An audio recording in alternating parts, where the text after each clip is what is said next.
everything college and high school sports. Now, let's join Andy, Brett, Randy, and Luke for this edition of SportzBlitz Live.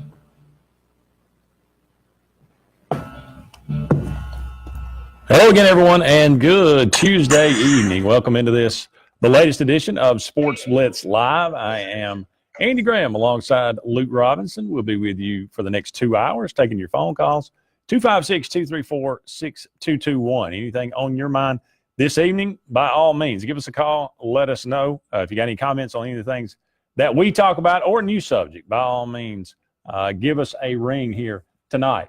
We are brought to you by JR's Sports Bar and Grill, also Sunshine Heating and Air. We appreciate so much their corporate sponsorship. They've been with us for so long, and we appreciate everything that they do. This show would not be possible without their support.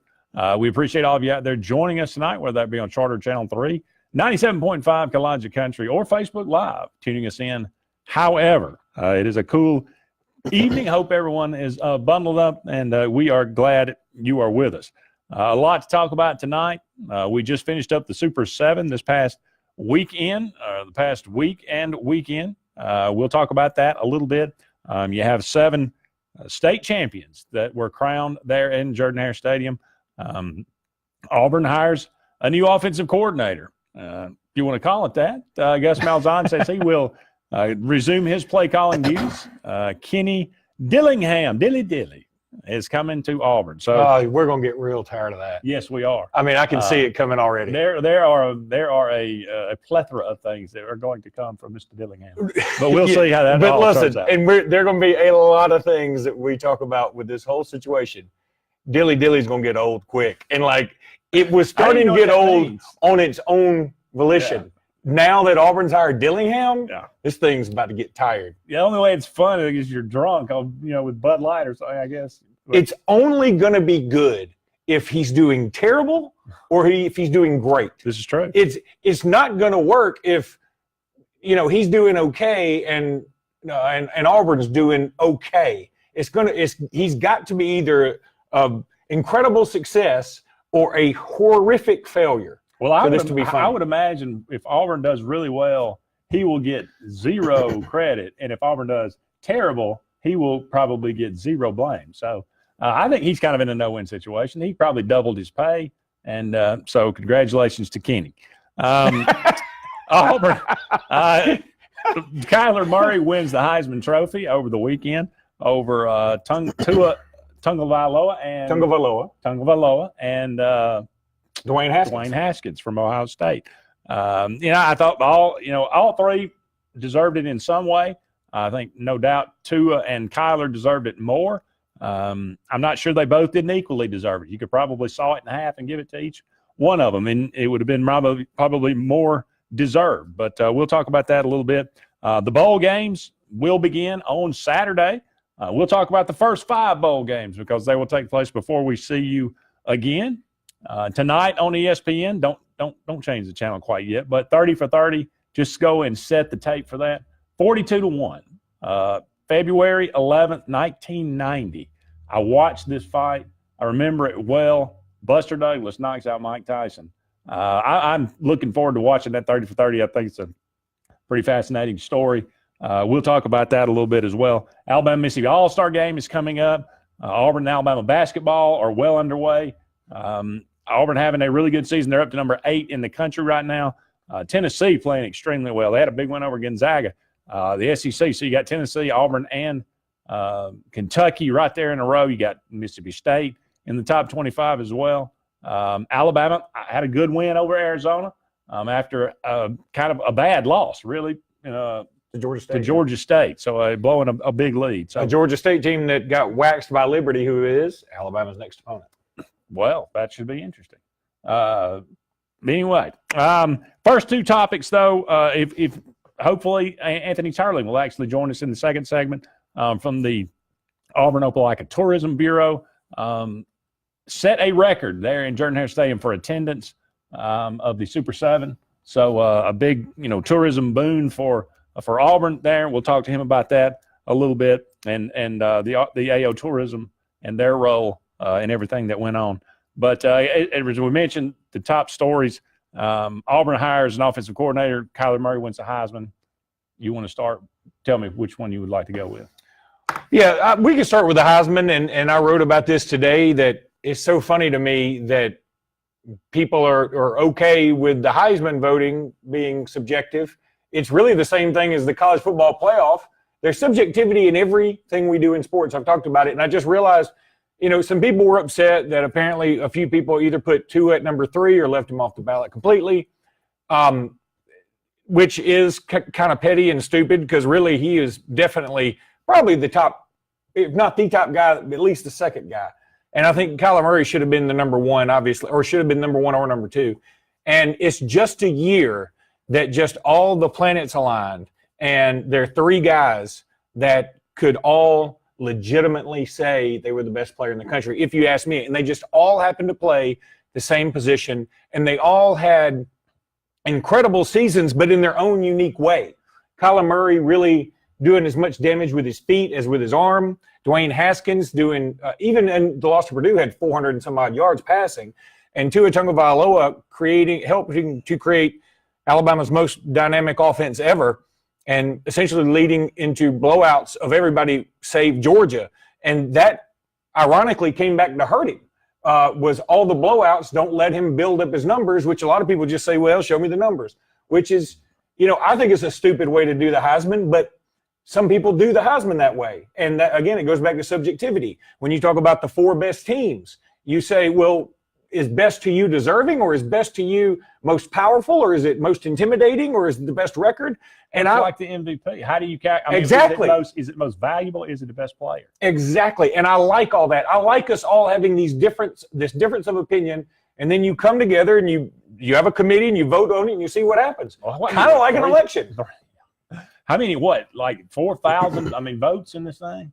So, let me tell you this. The one thing I did get out of the Heisman more than anything, they shouldn't allow, and I don't mean this as a shot at anybody necessarily, they shouldn't allow past Heisman winners to vote, because obviously some of them are so biased. When Billy Sims wears an Oklahoma coat. Come on now. You won the Heisman. You got to have a vote. Why?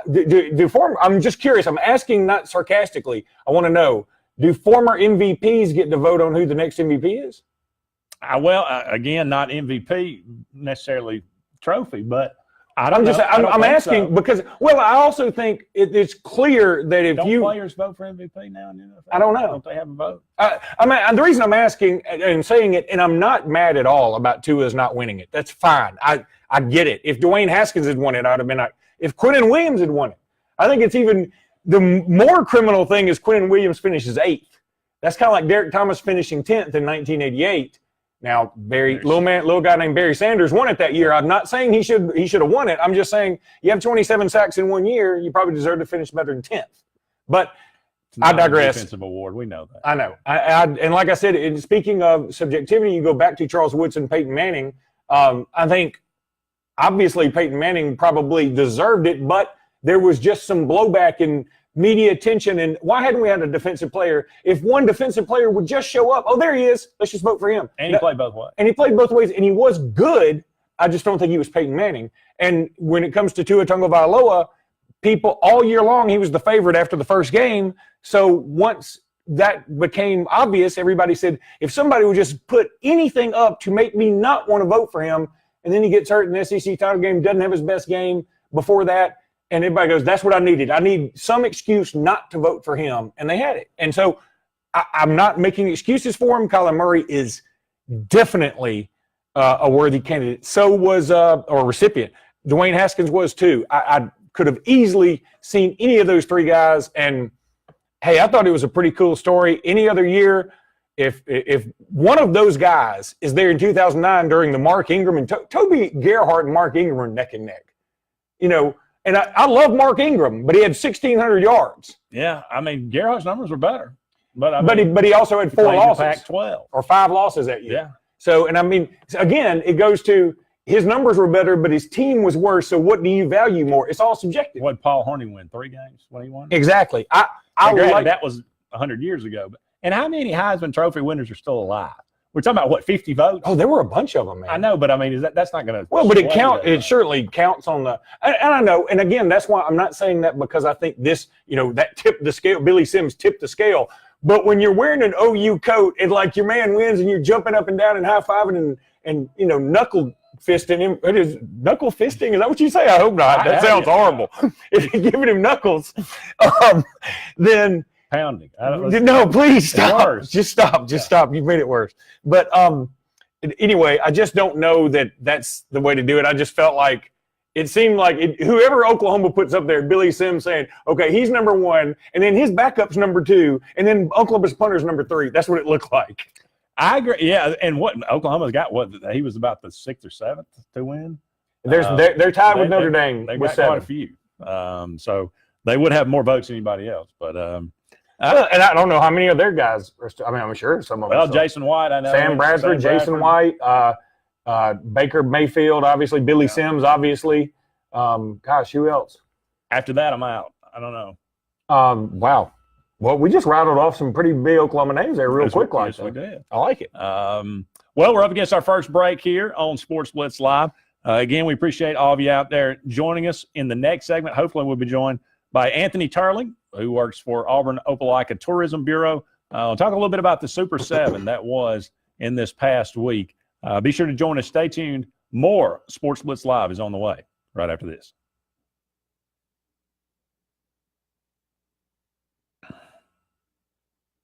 You want to handle Mr. Turling on your lonesome? Well, I mean, I can always use another because Okay. these get old. Yeah. I mean, sometimes you run out of stuff to say. But. Is this a segment that has to be? Do these segments have to be so long? Yes. I've been doing this like 10 years now, and you think I've got? Well, I still have no. Once we added in something I can't remember. Something we started doing something, but we started getting hard breaks. So yes, they were like very regimented. We added in the radio. Yeah. So what does everybody else think out there? We got plenty of viewers. Somebody chime in on Facebook Live. Tell us what you want to go over. We'd be happy to discuss. Jeremy Kelly says Dillingham won't be around long enough for Dilly Diddley to catch on. It does feel like, I'm going to tell you, he is the winner. Like of all the people you could say are losers, he's a winner in this thing because he doubles his salary. And even if things go cataclysmically bad, then he is 28 years old. He's got time to regroup, and he gets to see the workings of a big-time SEC program. He goes from Memphis where, he's probably got a cubicle, and he goes to Auburn. He's going to have a big old corner office. Yeah. Try Anthony there. Oh, is he on? I'm going to call him. Okay. Yeah.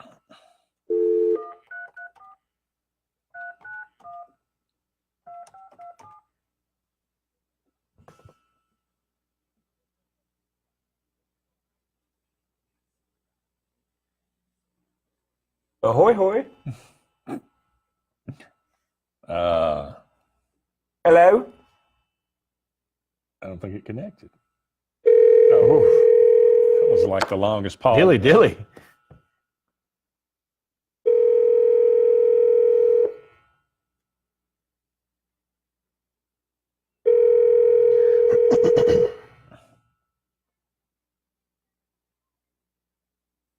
Hello.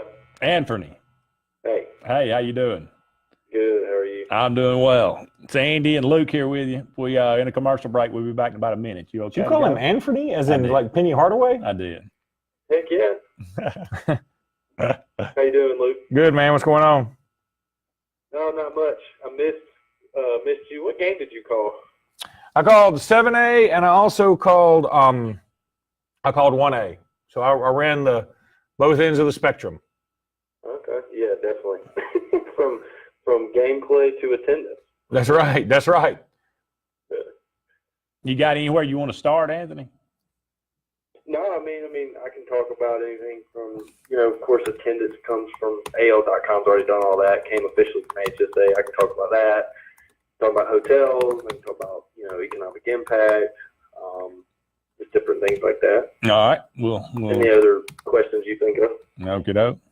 I'm not real bright, so we'll see what we can do. He's not kidding. All right, here we go.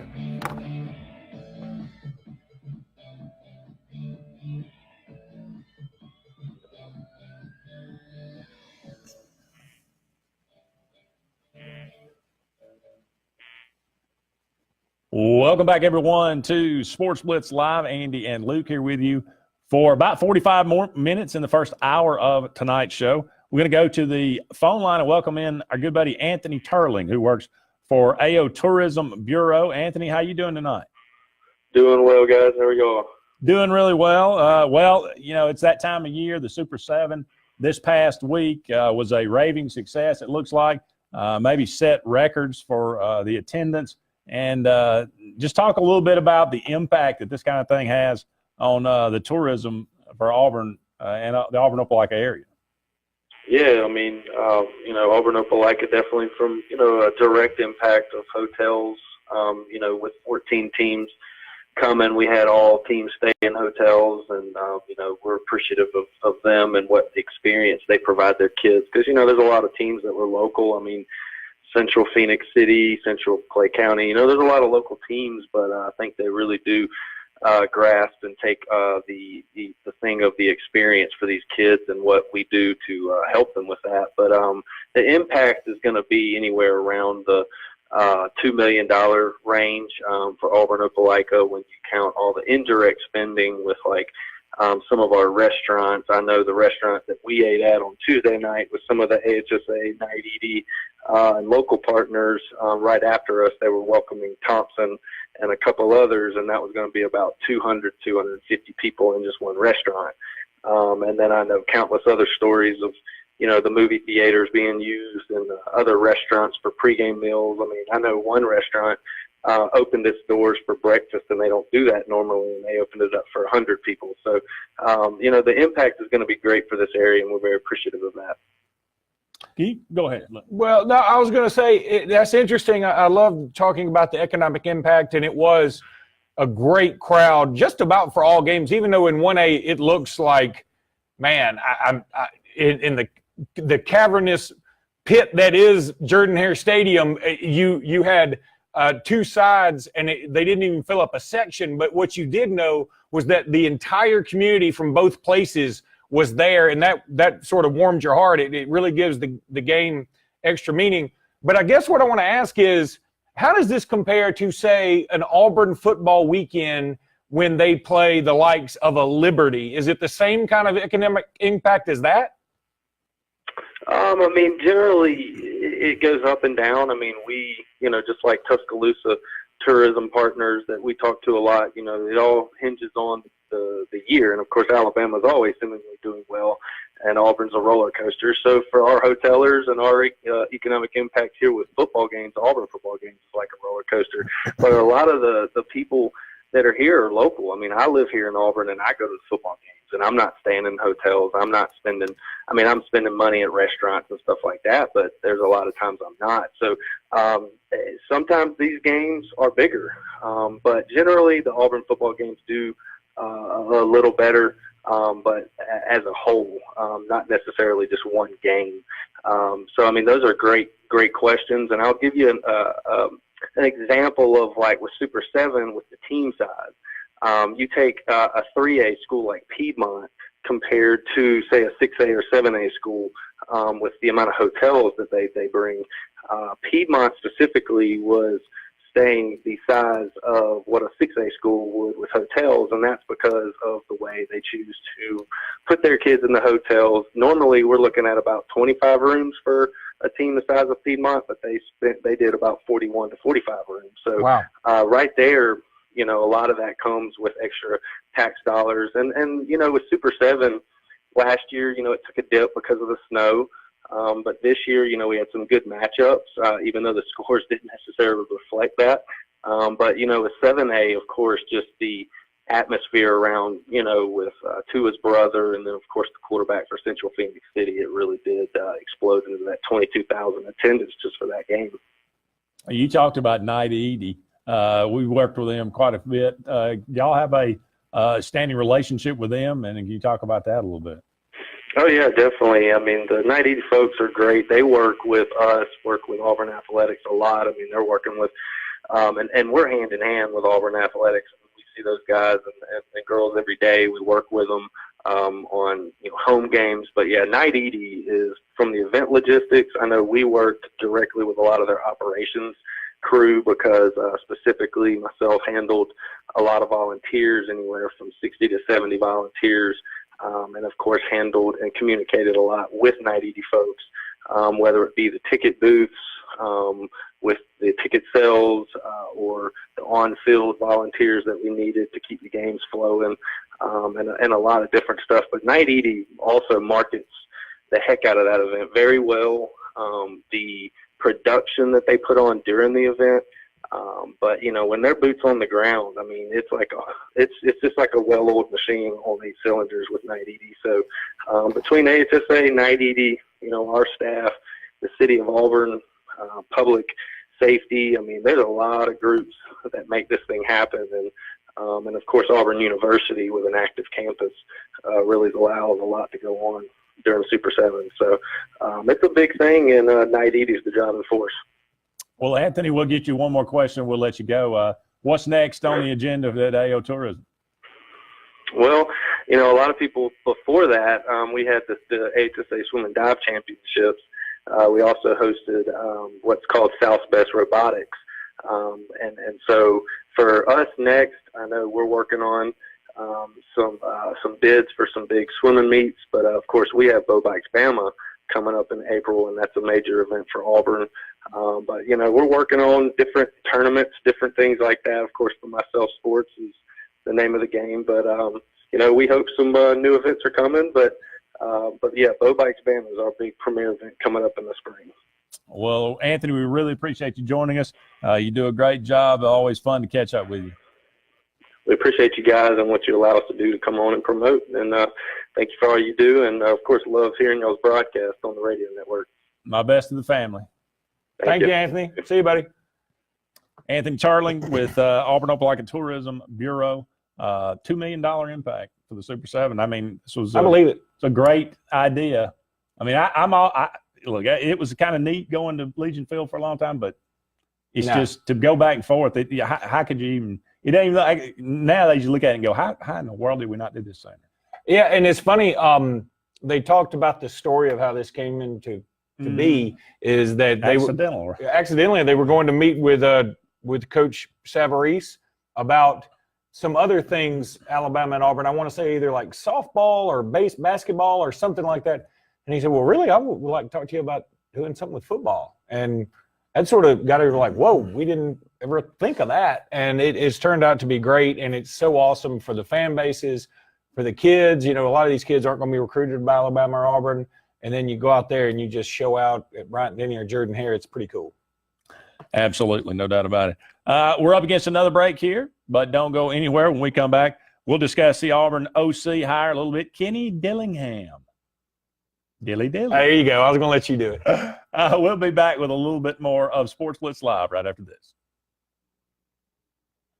Yeah, so Jim Hardy said, do you see the new offensive coordinator and Gus calling plays working out for winning season in 2019? Well, I mean, winning season, if you're saying, do I think Auburn have a winning record next year? Yes. Do I think Auburn is going to be SEC West champs? No, I don't. Auburn's schedule next year is that funny? I just thought of something. Tell me. It's at Alabama, it's national champs. Well, now it's Saban has got everything so regimented down to, and their discussions are going, all right, we're going to bring in the number one class. We cannot have a number two class. We got to have number one class. And, we're going to bring in this guy. We're going to bring in that guy. And, Tua's coming back. And who we're going to replace this award winner with, we're going to do this. And at Auburn, it's like we got a 29-year-old OC. Nobody's ever heard of him. We think. Who played linebacker. This is just crazy enough to watch. It's the A-team. It's Hannibal. It is. You got to laugh. It is. And Jim Hardy said winning season means winning enough to keep his job. I'm going to tell you, Auburn's in the no man's land with this thing, because if he wins 8 games, and you're going to say, well, which 8? I mean, next year. I think it matters. I mean, but think about it. Okay, next year Auburn's got Oregon. Oregon is going to be really good next year. I mean, like top 7 preseason good. Is that quarterback coming back? Apparently. Like he's apparently a kind of like Peyton Manning was with Tennessee. You know, he loves the school so much and he wants to leave it in good shape. And hey, more power to him. But so he's coming back. Oregon will be good. Auburn's got to travel to A&M, which is going to be better. And I know Auburn's always won over there, but they kind of broke that cycle this year with Auburn winning at home this year. A&M's still going to be good. They got Kellen Mond coming back. I'm assuming he's going to be better. That may be a big assumption. On the road at LSU, where they hadn't won since '99. Alabama and Georgia at home. It's going to be a tough slate. But, I mean, if you win 8 against that crowd, that's pretty good. You disagree? Unfortunately, I do agree. Welcome back, everyone, to Sports Blitz Live. Andy and Luke here with you until 9 o'clock this evening, taking your phone calls, 256-234-6221. Auburn hires Kenny Dillingham from Memphis. He's 29 years old. He's been an offensive coordinator for 1 year. He is young. He's athletic. I mean, he's energetic. He played linebacker in college. Apparently, they make the best QB coaches. But, again, everything about this says this is not a guy that you just want to turn over your offense to and feel good about. But this is, for everything that has gone on, it makes perfect sense because you bring in a guy that is looking to learn. Kid, can you put together a game? Can you put together a practice schedule? Can you do you know formations and things like this? Because I'm gonna call the plays and I'm gonna be in charge, and all you got to do is just tell me what it looks like from up above. Okay, this is what it's gonna be like. Okay. But I had 2 friends that owned a bar back in Tuscaloosa way back when. And one of my other friends was their head bartender.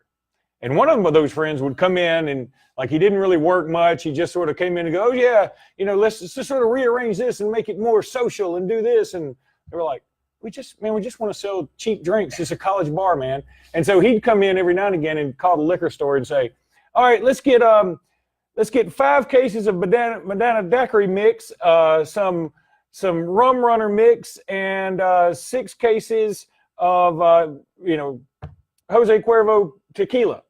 And he'd leave, and then the head bartender would call the liquor store, go back, you know what he just said? Cancel all that. He said, get me the cheapest vodka you got and a lot of it. I'll be there in 5. That's what it's going to be like. It's going to be, this guy is going to be the guy that's going to say, okay, hey, Coach Malzahn, I got this great idea. We're going to we're going to hit them with the RPOs on 1st, 2nd, and 3rd down, and then we're going to come out and do a flea flicker, and Gus is going to go, that's awesome. We're not doing none of that. We're doing what I say. Here's what we're going to do, and here's how you're going to do it. I mean, look, this guy ought to feel, used to it because it's exactly the way it worked at Memphis. Mike Norvell was in charge, and he called the plays. And so it's just the only thing that's different is this guy's making a lot more money. I hope it works out. I hope the chemistry is wonderful. I hope he knows something about maybe he can interject some good positivity, something somewhere that'll help the offense. But to be perfectly honest, if Gus has got everything on the line that he does, he ought to be calling the play. There's no doubt. He's the captain of the ship. He ought to have his hand on the wheel. There's no doubt, okay? If he wants to make an eggplant-flavored wedding cake, he's baking it. That's right. You hired him. Let him do it. I think as a college football fan who I think knows something about college football, it looks like this is going to end in catastrophe. As an Alabama fan who has seen Auburn too many times fall out of a well, you literally act like the Three Stooges. At the end of the Three Stooges, they always ended up with the girl or the money or whatever. Like they bumbled and fumbled. Next thing you know, they just got all this money. That's how Auburn operates in situations like this. You think all is lost, and somehow it works. There was another TV show. I'm a big Simpsons fan. Montgomery Burns went to the doctor one time, and the doctor said, look, I don't know how to tell you this, but you have every disease possible in your system, and they're all fighting for top billing. They're all trying to squeeze through the door. And he said, so what you're telling me is I'm invincible? He said, no. What I'm telling you is even the slightest prick could kill you, but somehow you're staying alive because all these diseases are fighting each other instead of your immune system. And that's what Auburn feels like, is they've got all this dysfunction and somehow it's propping up the university sometimes. Well, amazingly, and there's a lot of slip betwixt the cup and the lip, but this recruiting class looks like it's going to hold together, and adding several other pieces to it. I mean, when it's all said and done, it's probably, I don't have any doubt it'll be a top 10 class. It may even be up around 7-ish. I mean, if they were to finish strong with somebody, I mean, some of these guys that visited this past weekend. So I don't know how they're doing it. And again, it's difficult to separate fact from fiction right now. Malzahn's in trouble. Well, the AD says, look, I've been trying to tell y'all he's coming back next year, and he's the coach of the future. I don't know how many times I got to say it. Do you believe him? Do you believe all the rumors? Did he renegotiate his buyout? Nobody knows. Maybe he did. Maybe he didn't. Was he restricted on hike and hire? Well, they say that Dillingham's got a 2-year contract. So I don't know anything, and at this point, I'm not sure I want to know anything. I know at this point, I think if you're an Auburn fan, you're just going, let's get to the new year. Let's have some resolutions about stress. 13 seconds better. Motto. We're going, whatever the motto was. Going this year, this is just crazy enough to watch. Let me read a few of these segments first. Jeremy Kelly says at least Gus publicly admits he's calling plays, which is true. And again, if you're Gus at this point, it doesn't matter what you publicly say as long as it's not inflammatory religiously, racially, socially. I mean, as long you can come out and say, you know what? I think we're just going to run on every single play next year. We're on 4th down. Doesn't matter. He can say that. And, everybody go like, oh, my God. But he can do whatever he wants to right now. He won the poker match. That's true. Mark Knight says, leaving Gus and Saban out of the conversation, which SEC coaches are solid next year and which will be sweating it out. We'll get to that. But I got to say, Jason Pate, who was a classmate of mine at Alabama, says Luke drank the daiquiris and Auburn fans are drinking the Kool-Aid. Now, I don't know if Auburn fans are drinking the Kool-Aid. I can attest to my drinking the daiquiris. I am a fan of fruity drinks. I make no qualms about it. I have 4 kids. You're not questioning my masculinity. I'm just saying I have no problem with a drink with an umbrella in it. Well, not to be too flippant about it, but Auburn would be drinking Jonestown Kool-Aid. Yeah, I agree. Well, so I think you can make Jonestown jokes now. Okay. It's been like 30 years. I just. So Jeremy Kelly says it's like when Pat Sullivan was the offensive coordinator for Dye. Sullivan would call XYZ fly route, and Dye would say, "That sounds nice, Pat, but run the damn ball." And there's something about running the ball that puts fans at ease. So I guess fans have always said run the ball. Only difference here is they won 3 out of 4 state SEC titles. That's true. In 4 years. But I think, look, I had the image of this guy driving from Memphis to Auburn on that new corridor, just burning his tires up, just like Ed O did. Remember when Ed O said he got the call and like he was in New Orleans or something? And he said he got the call at like 5 a.m. You want to be our head coach? And remember what he said? He said, I just drove to Baton Rouge screaming the whole time. I get the feeling that's what Dillingham did. Because he's thinking, I doubled my salary. If we fail, it's all on Gus. Yep. And he's so got nothing to lose. I agree. And if he does well, now the fans may give him credit or may not give him credit, but somebody out there in the coaching world is going to say, hey, Auburn turned this thing around because of this young hotshot. He could be the next Lincoln Riley. Yeah, that's true. Well, I mean, maybe he sticks around in Auburn. If Norville gets another big job, I'm sure he's got a landing spot if it doesn't work out. So, well, what would you rather? Would you rather be head coach at Memphis or offensive coordinator at Auburn? Me personally, I'd rather be a head coach, I guess. I mean, if I was in that. Now, I don't want to stress, but so I'd take the OC probably. But if I'm him and like I've got 2 years. I might just sit back and wait. I mean, y'all just going to fire me. Yeah, it's probably true. Because it is going to be less stressful. I mean, the SEC and all that, but this is Gus's ship out to sea now. Yeah. Did he pack enough rations? Does he have enough fuel? Does he know how to operate the sails? And already who the quarterback's going to be next year. So, I mean, Our new linebacker coach / quarterback coach is I didn't even know who he knows his own coach yet. Again, Auburn national champs 2019 is starting to add up. You're starting to make me feel queasy about this. Oh man, that would be just like Auburn to do that. And then y'all give him another big contract with another huge buyout. That would be the most appropriate thing that ever happened, I'm sure. Auburn is the epitome of the hold my beer university. Y'all always have something to top the previous. That's true. Hey, that needs to be our motto. Watch this. Watch this. Up against the break here. Don't go anywhere. We'll be back with more Sports Blitz Live right after this. Justin Clayton says he knew how to run an offense up until 2015. I mean, he did. I mean, just a few years ago, he was considered one of the greatest offensive minds in college football. Did that just all of a sudden, did he become an idiot? I don't think so. But somewhere along the way, he lost his way about how he wanted to do things. But isn't there something to be said for adaptation? That's the one thing people don't give Saban enough credit for. He's adapted to all these different situations, whereas Gus Malzahn continues to beat his head against the wall sometimes when you think, I mean, you can see when a trick play is coming. Yeah, but here's the thing. Randy made the best point I've heard yet. And it's something that we all know and we've all said, but he said it in a perfect way.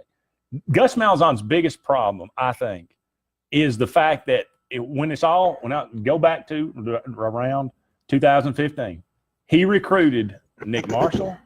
And he recruited, or 2011, he recruited Nick Marshall and he recruited Sean White. Okay, that cannot work. I mean, you either go this way or you go that way. How is one of those guys going to be back up the other one? Yeah. I mean, you can't do that. And I know we missed out on Brandon Harris at LSU, and Sean White was just kind of a guy that we could get that had he won the Super Bowl, Elite 11. But you can't. That's the thing. Gus had a way of doing things, and I mean, granted, it was different than it was at Tulsa, but he found something that worked at Auburn, and it worked beautifully. And then the Jeremy Johnson debacle, and we're going back and forth. I mean, it's like we're trying to pick and ride the fence, and it's not working. So, you look at the lineup we got back there now. We got 5 quarterbacks, and all of them are different. So all of them are different, and all of them are unproven. Yeah. I mean, like, I'll be honest with you. If you ask me who I would choose right now, you say you take one of these guys right now, I'm taking Bo Nix. I am. I mean, I watched some of Joey Gatewood's stuff. He's okay. He's a good athlete. I mean, but he reminds me a little bit of what he looks like Chris Frost out there playing quarterback sometimes to me. Remember, Chris Frost's pretty doggone good as a linebacker, but Malik Willis, he took a safety in the Alabama State game. I'm aware. I've never seen anybody make the wrong read on the read option that often. Now, granted, he didn't have enough. I mean, he only gets 3 or 4 plays a game, but he's thrown 13 passes in 2 years. Justin says, I fully expect 7-8 wins again, but no one's expecting anything next year. That's when Auburn's most dangerous. That's what we just said, Justin. I mean, that's, but now people Auburn always does the unexpected. So now that we're expecting Auburn to be better than we think they are, would they go against the grain? I don't know. Well, let's just say they will not be preseason top 25 next year. Oh, they'll be preseason top 25. Oh, come on. Without a doubt. I'd be willing to put money on it. Because the one reason only, they want Auburn and Oregon to be faced off as a top 25 matchup. And we may come in at 24 or 25. That'd be the only reason. I say they like there's some giant conspiracy, but oh, it is. We all know it. Red Elephant Club. Welcome back, everyone, to Sports Blitz Live. Andy and Luke here with you for about 20 more minutes in the first hour of tonight's show. Been reminding you about this, the Kalijah Country Listener Appreciation. Chee-Haw Entertainment, Farnell Mechanical Heating and Air in Opelika Ford, Chrysler, Dodge, Jeep, and Ram. Staffing Connections, Opelika, King Kawasaki in Valley, Alabama. S&S Discount Tire Pros in Alexander City and Dadeville. Goree's Furniture Express. And Bud Light, Dilly, present the Kalijah Country 97.5 Listener Appreciation Concert. We appreciate you, the listeners out there. This is going to be on Saturday, January the 12th. with Doug Stone and special guest Kevin Moon and an acoustic performance by John Boy Story at the world-famous Rodeo Club in Dadeville. Tickets can be purchased online at WKGA975.com for $20, or you can get VIP tickets that include pre-entry, premium seating, 2 complimentary drinks, meet and greet with Doug Stone, and all VIP ticket holders are entered to win an autographed guitar from Doug Stone. Wow. It is the Kallacha Country 97.5 Listener Appreciation Party with Doug Stone. Did we ever figure out what Doug Stone sang? I'd be better off in a pine box on the way back. No, that's not what I'm thinking of. He had a hit. That was a hit. It wasn't That Ain't My Truck, though. That's Red Atkins. And by the way, I've looked it up on Pandora and listened to it. That song's great, man. I just love that song. Oh, is that the one that ain't my truck in my yard? Like that ain't my truck in her yard. Yeah, he's living his life. No. Okay. So all right. She's been going out with him. She's been going out with me. She would let us know by tonight which one it would be. And so he's waiting for the phone call to say, come on over. And so he never gets a call. So he rides over there, and sure enough, that ain't his truck in different song. It was Toby Keith thing, one about something about the truck was in the yard. And he said, that guy's living my life. You know, she dumped him. Now she's got the new guy. And it's true. Anyway, that's you're right. That is messed up. Pat Judkins said Luke Robinson would make a great offensive coordinator for Auburn, and so I said I'd call 4 straight kneel downs every time. Yeah. Well, let's quickly go through the Super 7. We'll get back to college football in a minute, but you were there for several of these, Luke. Mars Hill Bible, surprising a little bit as they take down Linden 53-26. Those guys from Mars Hill, very new school. I think this is the first senior class 5 years they've ever had. Yeah, right? and man, I think they were like, so many records broken in this. Like 18 records were either tied or broken in this game. Gradarius Brown, the quarterback for Linden, set all these passing records. The names escaped me for the wide receiver. His last name was Green. He set all kind of receiving records. They both shattered the records. I mean, it wasn't like they just nipped it out by our yard or reception or whatever. They blew them out of the water. But Colt Smith for Mars Hill set many records of his own. 17 tackles, I think 6 touchdowns. Yeah, it was ridiculous. He broke loose for 65 yards on the first play. Yeah. He had a pick 6. And this is the fullback. Yeah, he was just untackleable. Jukebox with a country song. Saying jukebox with a country song. Well, yeah, jukebox has a country song in it. It seems pretty obvious, Doug. Sounds. And then also Jason Pate chimed in and said Urban will be available, when Auburn. Bobby Stoops, Urban Meyer. Hey, why not?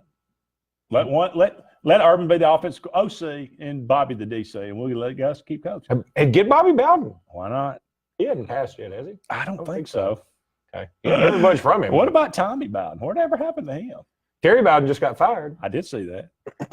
Round number 2? Yeah. No. 2A, Fife took down Laverne 21-19. Fife to beat goes on. That was a good game. Yes, it was. Very good game. Flomaton is your state champion in 3A. A surprise. They took down Piedmont. I think everybody was thinking Piedmont, but I think Piedmont turned it over like 7 times in this game. And I didn't call that game, so I'm not quite as familiar with it, but the running back for Flomaton just ran all over him. He did it that. UMS Wright, wow, 52-0. Now, Dessler, I think, lost 4 games coming into this contest, but still, 52-0. Dessler's a good program.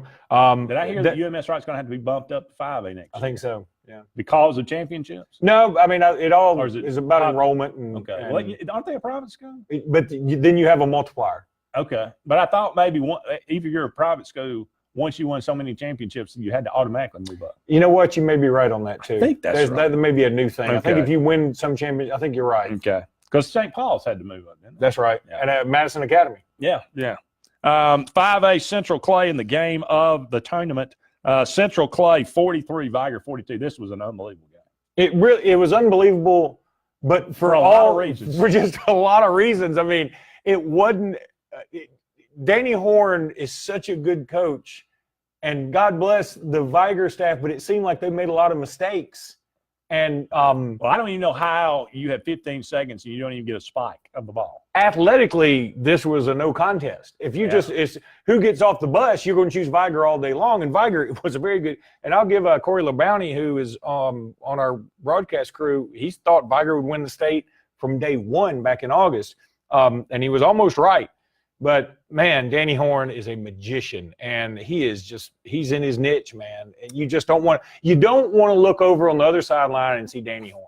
That's just what you don't want to do. 7 state titles. He won in 1A. He won in 2A. He's won in 5A. He played for 2 in 3A, and he got to the semifinals in 6A. That's ridiculous. Tell me another coach in the history of Alabama football that's done that. Just ridiculous. Unbelievable. It's awesome. Yeah. 6A was Pinson Valley and Bo Nix over Saraland, 26-17. And surprisingly, a low-scoring game. I give, championship game. The weather was chilly. Yeah. But I thought you're right. I was expecting a little bit more of a shootout. Central Phoenix City. I apologized to the fans of Central Phoenix City, to Jamie Dubose, to the players, to my family, because I said Thompson might win this game by 2 touchdowns. Look, if you had told me the score was 52-7 going into it, I would have told you Thompson was the victor. I've seen Thompson play a few times this year, and when they're on, man, they are a machine. What I didn't know was Talia Tagovailoa was a little banged up coming into this thing, and they didn't, to Thompson's credit, they didn't use that as any excuse. They didn't talk about it beforehand. And I remember his being a little banged up in the Hoover game because I called that one too. But I guess just all the adrenaline and whatever, it didn't show itself quite as bad. But his shoulders messed up enough where he's pulled out of the Mississippi All-Star game. Huh? Phoenix City. Well, okay. Better. I was getting there.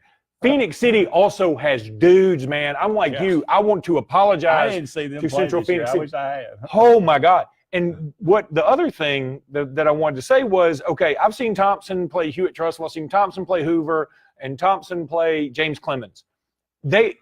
All those teams, I thought Thompson was better. And the other teams had like some guys like that were, some jackrabbity kind of quick defenders. These guys were like cheetahs.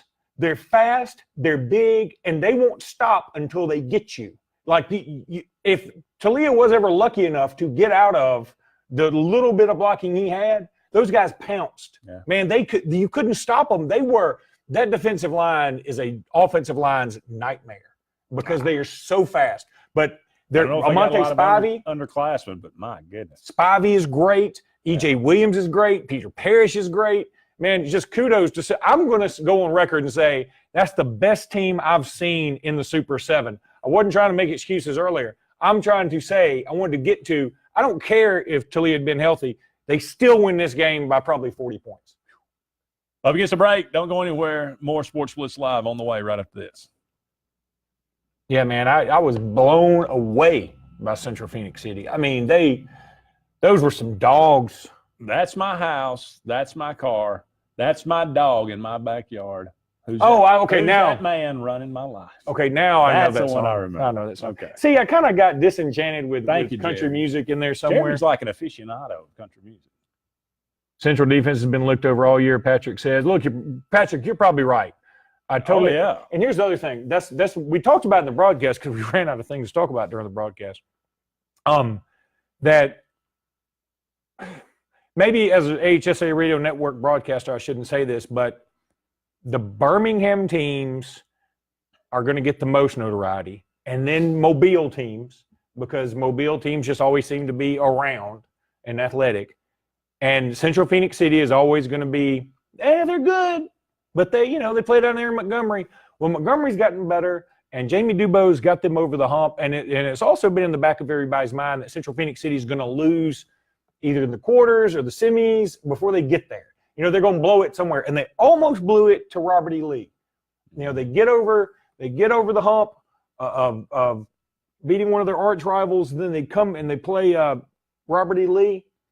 And Robert E. Lee gives them all they want. In fact, I remember listening to that game as the Hoover-Thompson game was going on, going, oh, my God. Yeah. It's going to be Robert E. Lee and Thompson for the finals. Who would have thunk it, If Hoover had been there, Hoover loses by 30-something too, 40-something. Central Phoenix City, man, y'all had me at the end of the half. I was like, this deal's cut, man. Yeah, I agree. You tell me who's a better team in 7A since we've been calling these games. I mean, I can't say in the HSA history because I don't know all of them, but whew, that team was impressive.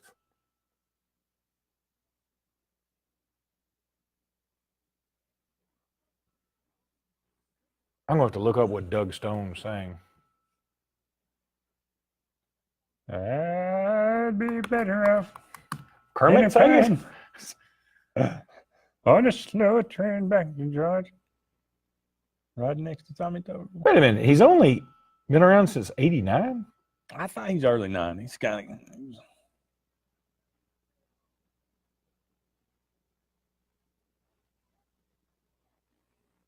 Why didn't I think of that? That's the song of, he brings her roses and lousy composes things a lady loves. I'm not familiar with that one. What's He the title tries to of it? please her, he calls for no reason. You're a big Dub Stone fan. No, I like that song though. And see, that song was popular back when I was in school at Alabama, and everybody was sort of in the country for the moment.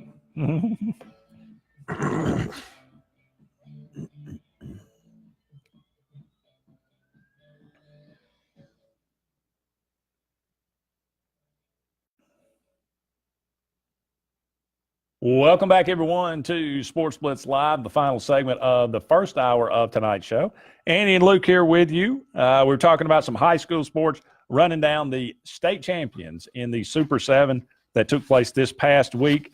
The Alabama-Mississippi All-Star game coming up, Alabama and Mississippi. This will be at Crampton Bowl on December the 17th. Changing it up a little bit, usually on the weekend, but it'll be on Monday night. Kickoff will be at 6:30. Our very own Lucas Robinson will be there. Luke, what you looking forward to? This is like one of your favorite events of the year, right? It always is, and the same thing happens every year. A bunch of the guys that I'm really looking forward to seeing pull out. I mean, they just get out of the game. Talia Tungavailoa isn't going to play because of an injury. Just the same symptom of bowls? The guys pulling out of bowls? No, some of them are enrolling early. I'm just now getting word. I just looked it up to confirm a couple of other guys who will or will not be there. Cordell Flott, who was at one time committed to Auburn, he's now committed to LSU. He won't play. He went to Saraland. Let's see. He says a combination of things. We got finals this week, and we played so late in our season. When you play in the state championship game, and then the very next week you got to come around. You've been through 15 games, and then you got to turn right around and go to Montgomery, and you got to miss school for a few days, get all these other practices in. Better if you don't make the playoffs. Huh? Yep. I mean, it's better if you get out early, I guess, for your own sake. But there's some other guys from there. Cameron Brown at Theodore. DJ James is committed to Mississippi State. Daphne's Christian Williams is committed to Alabama. They'll be all at the game. Unless some of them pull out, and who knows? So I'm going to see. I know there's some other guys that are going to be pulling out of this award. So, but out of this game. But I'm really, really looking forward to it. It still is a lot of fun. Amante Spivey, committed to Arkansas, will be there. Javarius Johnson, committed to Auburn. George Pickens is supposed to be there. Bo Nix and now Peter Parrish, who's committed to LSU. So LSU, they had Cordell Flott, who's pulling out, obviously. But so I'm looking down the way to see who else. I know a couple other guys just said they weren't going to play in this game, and I'm looking on AL.com. It's just not pulling up that quickly. So Bo Nix will be there. Peter Parrish will be there, as I said. DJ Dale, Clay Chalkville, committed to Alabama. Pierce Quick was supposed to be there, but I don't think he's going to be there anymore. This may need to be updated. Amari Kite of Thompson should be there. Hoover's Will Reichard should be there, the kicker. And then, as I mentioned, Javarius Johnson will be there. There'll be a lot of guys just committed all over the place. In Mississippi's got Nakobe Dean, Javon Gordon, Jerron Handy. Their defensive line is going to be disgusting. So Clay Webb won't be playing in this thing, and that's going to be bad. Charles Moore going to be there? Charles Moore, I think, will be there. Brandon Turnage committed to Alabama. The other one that committed to Mississippi State that was so good. Nathan Pickering. That's the one. And he'll be there. It's going to be This Now, year, Mississippi won this game pretty handily last year, correct? yeah, the 2 times they played in Mississippi has won both of those. Alabama does hold, I think, a 22-9 series edge in this thing, but it's gone a little back and forth since they moved the game between Montgomery and Hattiesburg.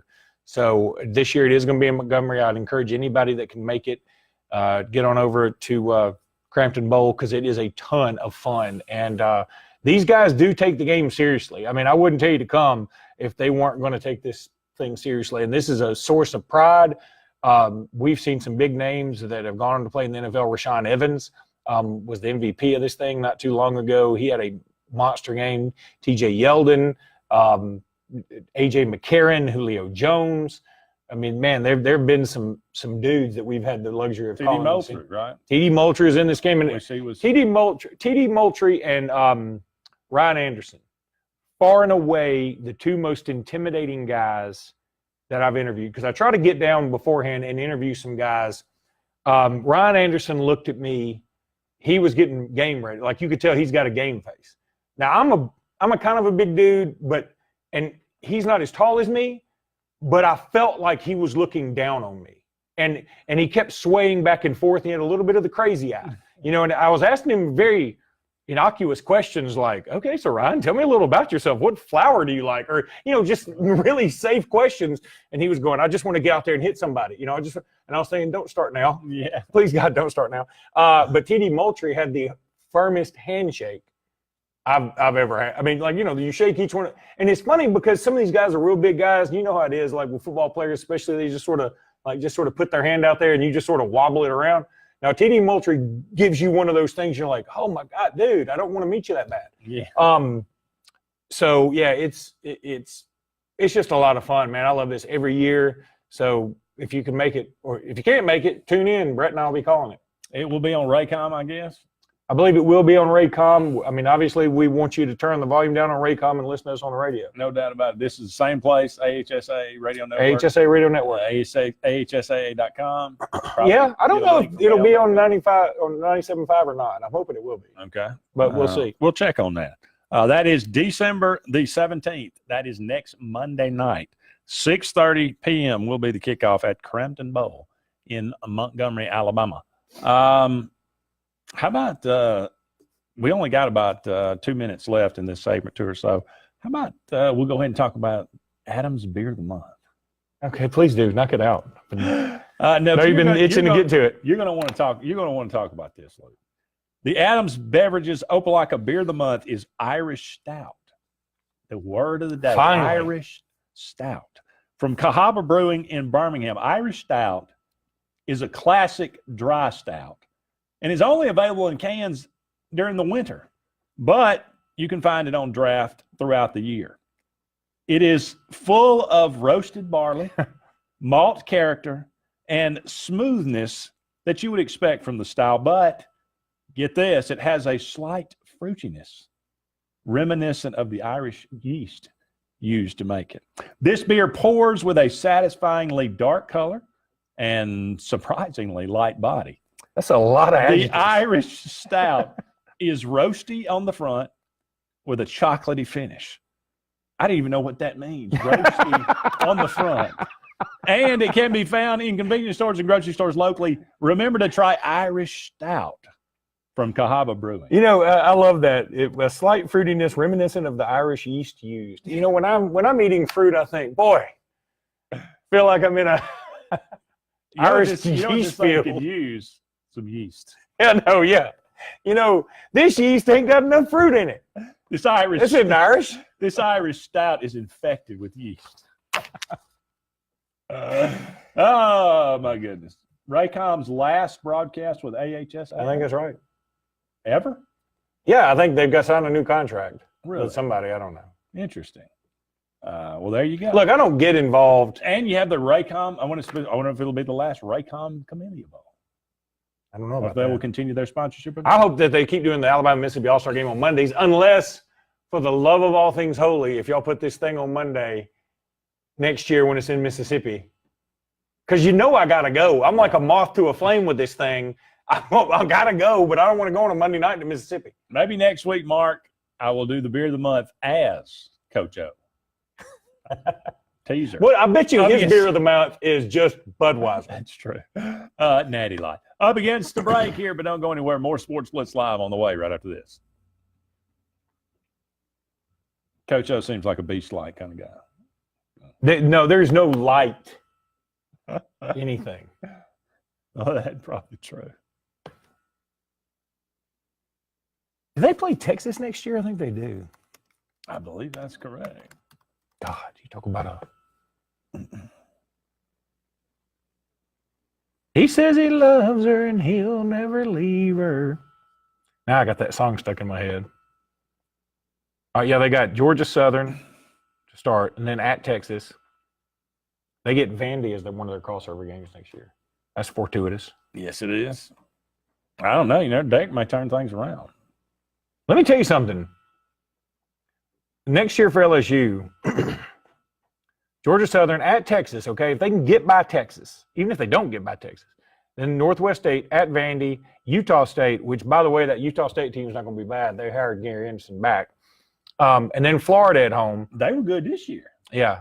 Florida at home, at Mississippi State, Auburn at home, week off at Alabama. It's not crazy to say they could be undefeated coming to Tuscaloosa again. It's not crazy. No, they'll have one loss probably. They will have two or Just three 'cause losses. They will have 2 or 3 losses. Just because they're. It's that's crazy the way to say do they'll it. be Yeah, undefeated. That's true. I tell you who I think is going to be just horrific next year, and that is Ole Miss. You may have a point there. Pull up You're not a big. Ooh, listen to this. Holy cow, their schedule is surprisingly daunting. At Mississippi State, Arkansas at home, Southeastern, Louisiana, California at home, at Bama, Vandy, at Missouri, A&M, at Auburn, New Mexico State, LSU, at Mississippi State. 3 wins.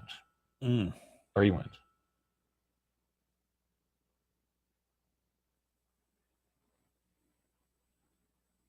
You're not a Matt Corral fan. I think he's got kind of a Chad. Chad, what's the his other name? guy. Yeah, That's kind of crazy. Kelly. Chad Kelly type. I don't know if he's that good. No. And A&M, Auburn plays A&M 4th game of the year next year?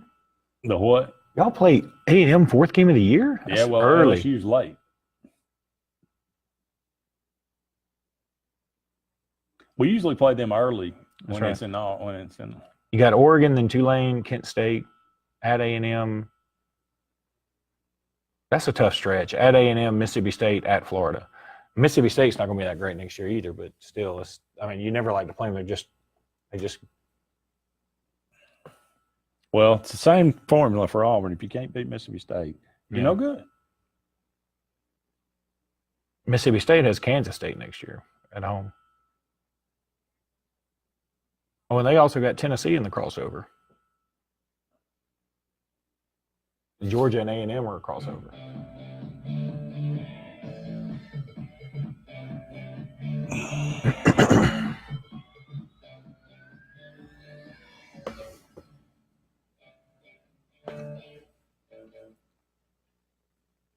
Welcome back, everyone, to SportzBlitz Live. Andy and Luke here with you for the second hour of tonight's show. Give us a call, 256-234-6221. If anything pops into your head that you'd like to talk about, by all means, we'd love to talk about it with you. Auburn basketball, Alabama basketball. Alabama gets a win over Arizona. They made a return trip to Tuscaloosa after Alabama went out there last year. Alabama did not win that game out there, but they're able to revenge that loss with a win over the Wildcats. Auburn defeats Dayton. Oddly enough, former Alabama coach in attendance that night. Anthony Grant. He's so boring that you can't remember his name. I can see him in my head, but his name is. He's bland. Yeah, but I thought that watching that Dayton team play, they looked well coached, and that's something that Alabama really never looked like. I think part of this too, I'm beginning to think this isn't necessarily the coaches. I think Alabama just may have we've got something. We need a program-changing coach to come in and get whatever funk is on the program off. Because every year, we tend to not guard the perimeter very well. It seems like we're guarding it well. It seems like we're closing out. It seems like we're getting our hands up. It seems like we're on our guys. And somehow people come into Coleman or when they're playing on the road, they tend to hit a lot of threes on us. The other thing we don't do as a team that is just mind-boggling to me, from Gottfried to Grant to now, we don't move the ball. We just don't move the ball around. We do a lot of everybody get in position. Okay, you got it where you want to. Okay, here it comes. You ready? I'm going to pass it. Here we go. We don't do a lot of really interesting offensive sets to me. And so, yeah, I think it's, look, I'm glad we beat Arizona. I'm still frothing at the mouth a little bit from that Georgia State game where you blow a 22-point lead in the second half. That's just inexcusable. I mean, to be honest, we blew a 19-point lead against Arizona. And it was great. It was great seeing we got that big lead. And it's nice to know you can do that. But if you can't finish, what does it matter? 19-point lead means nothing if you can't hold on to it. That's true. So it's still pretty frustrating, but Alabama's got Liberty coming up. Look, we got some games against Baylor. And here's the other thing that I guess I don't know if I'm happy or sad about this. The conference looks down again, and I'm shocked. I'm shocked that the SEC outside of Auburn and Tennessee is looking the way they look.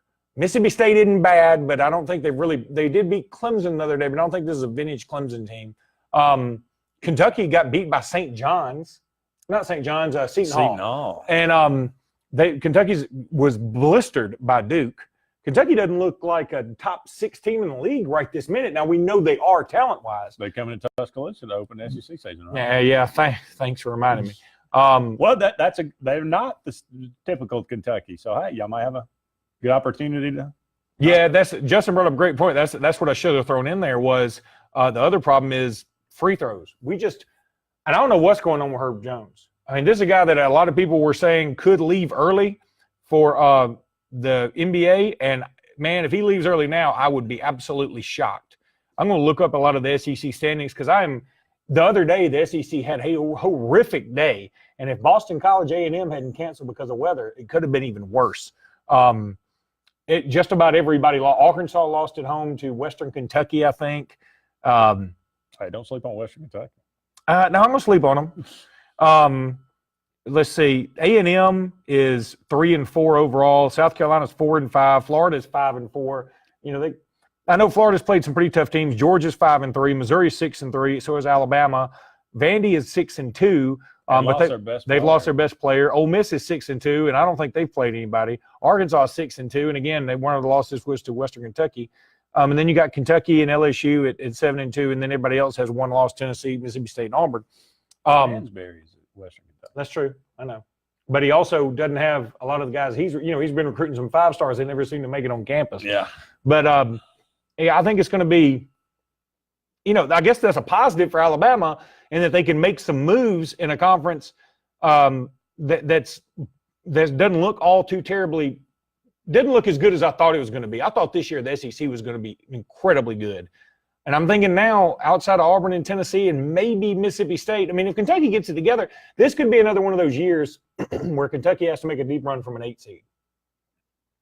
I don't think I'd want to see them as an 8-9 matchup. You don't ever want to see Kentucky in the tournament. I mean, not ever. They just have the history. But this isn't going to be one of those Kentucky teams that gets it turned on. They look like they got problems to me. Yeah. They do. Yeah, they do have some problems. And then I'm shocked. And look, I mean, well, of course, they needed a shot at a half-court shot to tie to get to OT. Yeah. But I'm shocked at how badly South Carolina's playing. Yeah. I thought LSU was supposed to be like really, really good.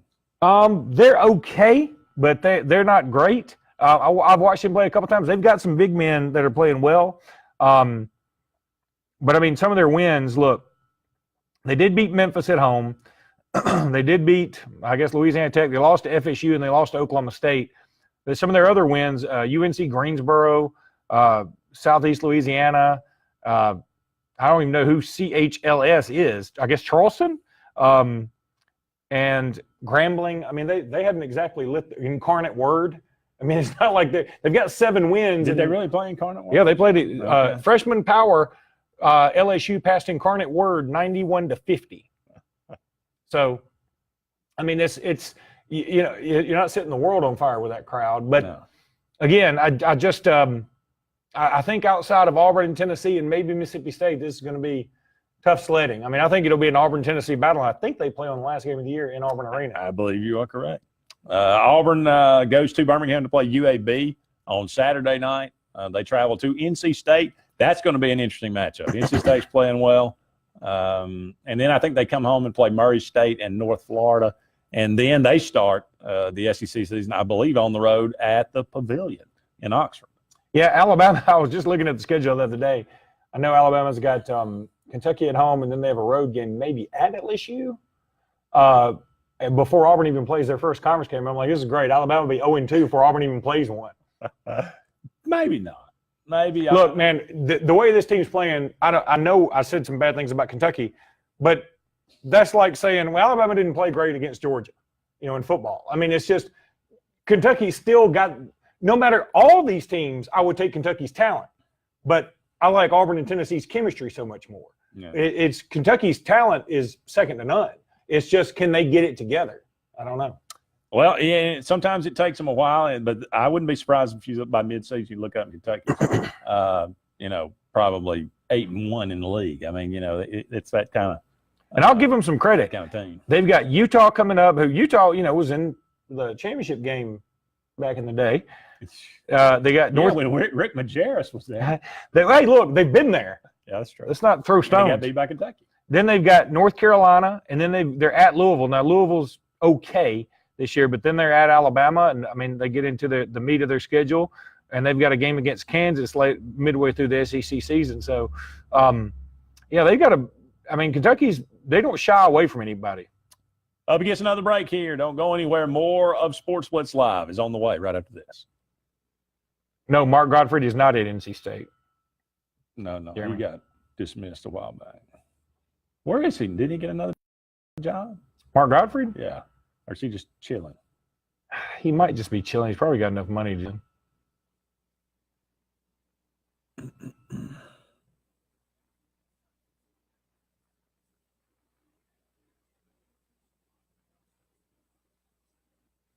What's UAB's record? Do you know? I think they've lost 3 or 4, but I'm not 100% sure. They are 6-3. There you go. And I think North Carolina State's only lost once. I think that's probably accurate. They're 8-1. Their loss came at Wisconsin, 79-75. They beat Vandy by 15. They beat that team that Auburn beat them by 25 or whatever, but they beat them by 50, I think. Maybe UNC Asheville or Western Carolina, Mercer. Only beat Mercer by 4. Maine, UNC Asheville, yeah, they beat them by 51, yeah. Yeah.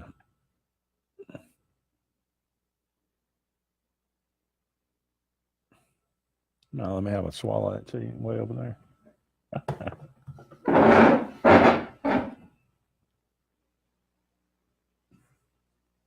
Put it over here.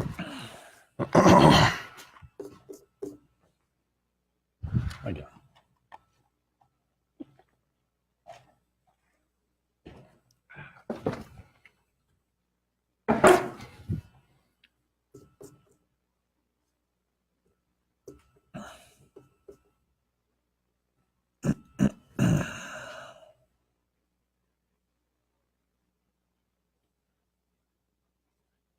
Justin said, where's my diet, Dr. Wham? Yeah, it's a good question.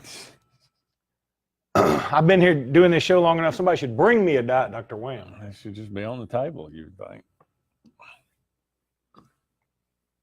You see Hoda Kotb? No. Kathy, what's her name? Lee. Kathy Lee Gifford is leaving the Today Show. I hate that. And Hoda Kotb was crying, and I thought, God, I wonder when I give this up if Andy, I'm gonna look over there and Andy's all teary eyed. Just thinking about it makes me get why is she leaving? She just old? I think yeah.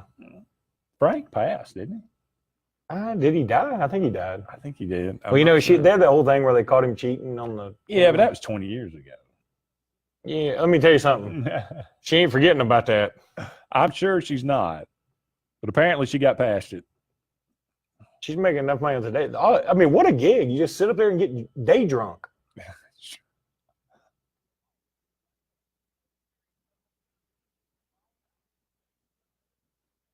It was pretty amazing. I mean, NBC just let them sit there and drink wine and get day drunk. That's crazy. Morning day drunk. Oh, yeah. I mean, most of the time we'd say that's a problem.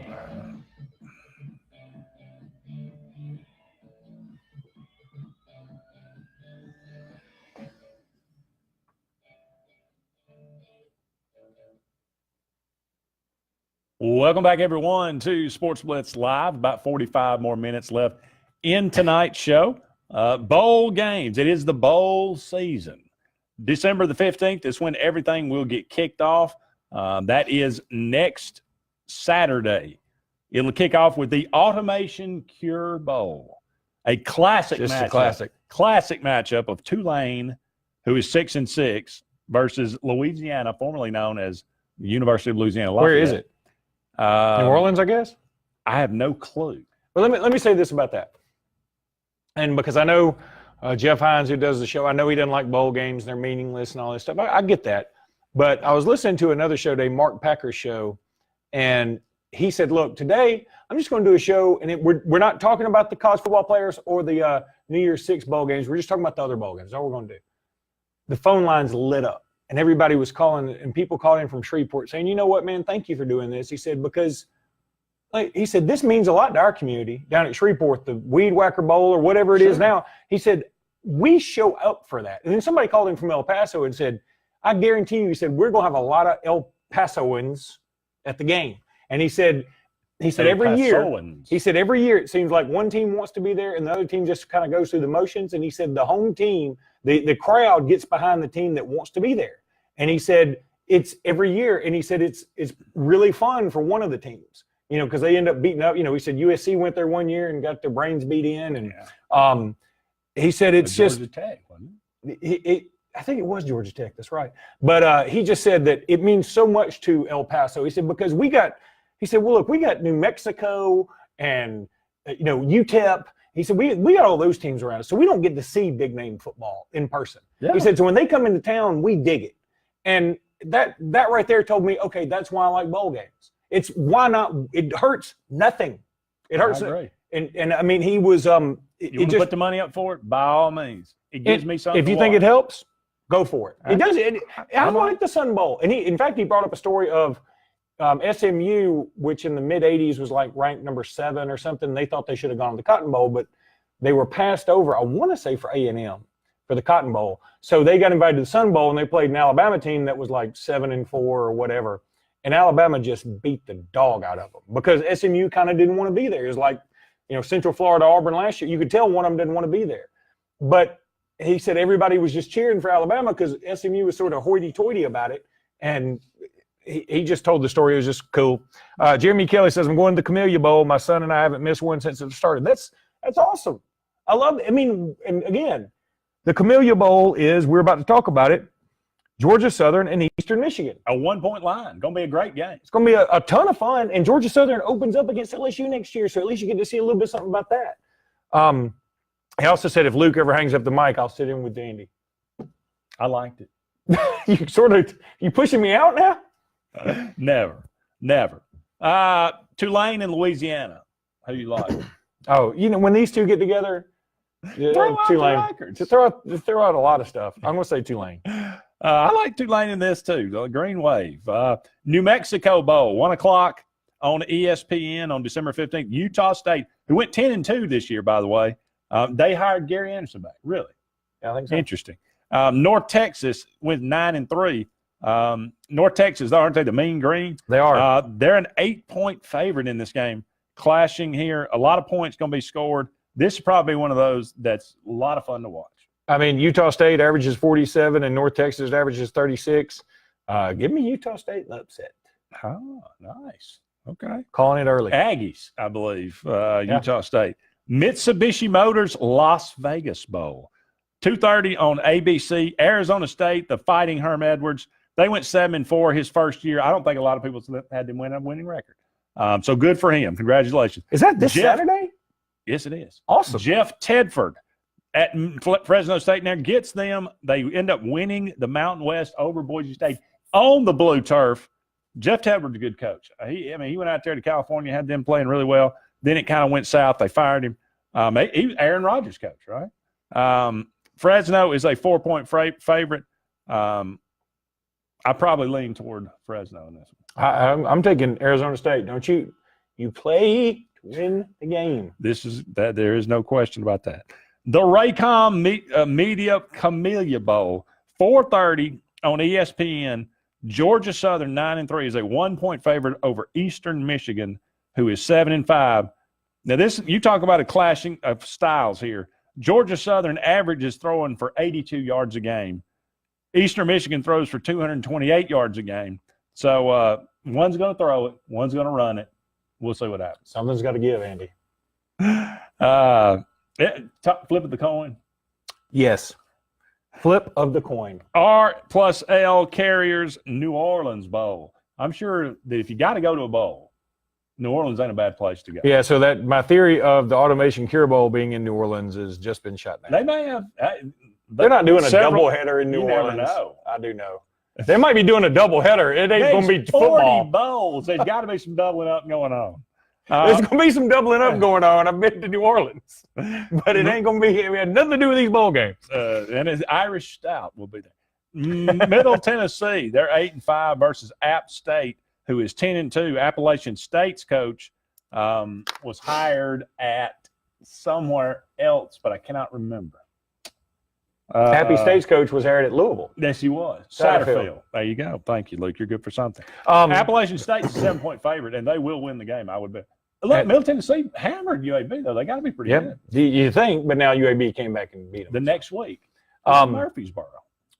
David Wisdom came in and said, "Good evening, guys. Just tuning in tonight. Hope you're both doing well. I hate I've missed so much of the show tonight." You know, that's the nicest comment we ever. What's the real wrong with the rest of these jerks? David, you're the nicest guy we've ever Most had polite poster I've We ever dig seen. it. Justin Clayton said, R+L equals J Bowl. How about that? I'm not sure what that means. I don't. R and L, I don't know. R+L. Oh, the R+L, that's the Carriers. What's the J? Justin, you got to let us know. Justin's on a different plane. Sometimes he is. But David's, his wisdom's in his name. That's true. It's got to be something to that. All right, so there you go. There are your bowl games starting on December 15th. That's this Saturday. That's hard to believe. But they will be on in throughout this month of December leading up to the big ones. Alabama playing on the 29th, I believe. Yeah. Auburn playing on the 28th. So Auburn kicking things off, a nice early kick for that Music City Bowl. He said no Game of Thrones fans? I didn't know they did a lot of letter math. You're a Game of Thrones guy. I watch it, but I can't. How can you get into a show when it takes a year and a half off? My life has changed so much. How am I supposed to know? I've had 2 kids since then, I'm sure. Or nerds, one or the other. Yeah, okay. True. We're up against the break here. Don't go anywhere. We'll be back with more SportzBlitz Live right after this. If Rygar and Lanya are John's parents, then John is a Targaryen. Okay. That makes a little more sense to me now. I don't understand the reference. I know those words, but that sentence makes no sense. I'm getting a diet, Dr. Wham. It's time.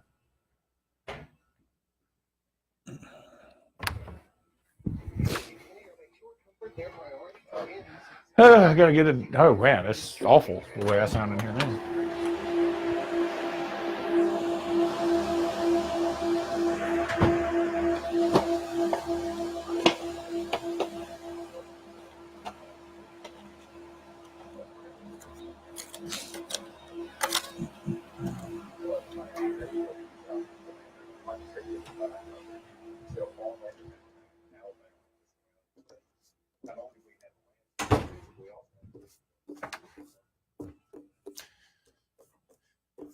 You know, it's Christmas time. WKGA they've bypassed Dr. Wham. Oh, it's going up. Going into Diet Pepsi. Wow. We're going name brand? Well, in the South, it's not really a name brand. Well, it's all Coke, right? Yeah, it is all Coke. It's like that movie, you know, it sounds like the movie theater. You go down to Carmike and, you know, it's like, psh, Yeah. Like, that does not make me want to go get a Coke. It makes me want to go, creep, get out of my back of my neck. You go to the movie a lot? Not a whole lot. I go occasionally. I used to go a fair amount, but you're Just like it says, when you've been hosting a nationwide historic sports show for an hour and a half, nothing quenches your thirst better than Diet Dr. Wham. Diet Dr. Wham, when there's nothing else available. Yeah, you know, I've never seen a Dr. Wham commercial, but that would be a good I've never one. seen it for sale anywhere. I might be going in the archives. Like that may be like something like things he's saving to pawn later. Somebody just told me the other day that you can still get Tab. I didn't know. Oh, if you can still get Tab, get out of here. That's what somebody told me.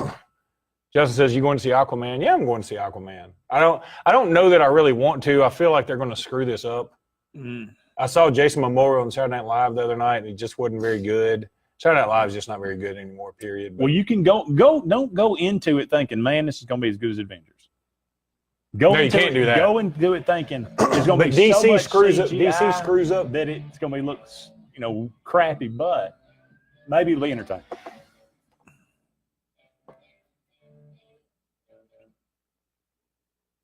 Welcome back, everyone, to Sports Blitz Live. Andy and Luke here with you for about 35 more minutes. In tonight's show, we mentioned to start the show 42-1. It's a 30 for 30. I think it started at 8 o'clock, so some of you might actually be watching that right now. What's the score? 42-1.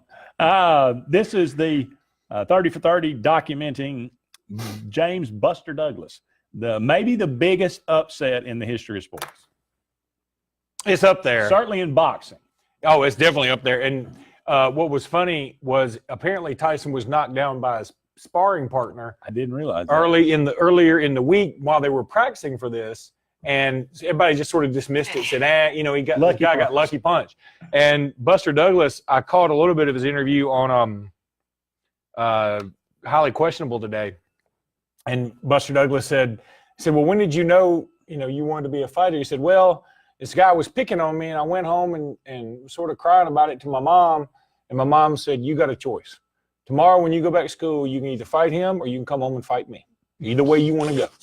And so he said, they said, what'd you do? He said, I found him and beat his butt.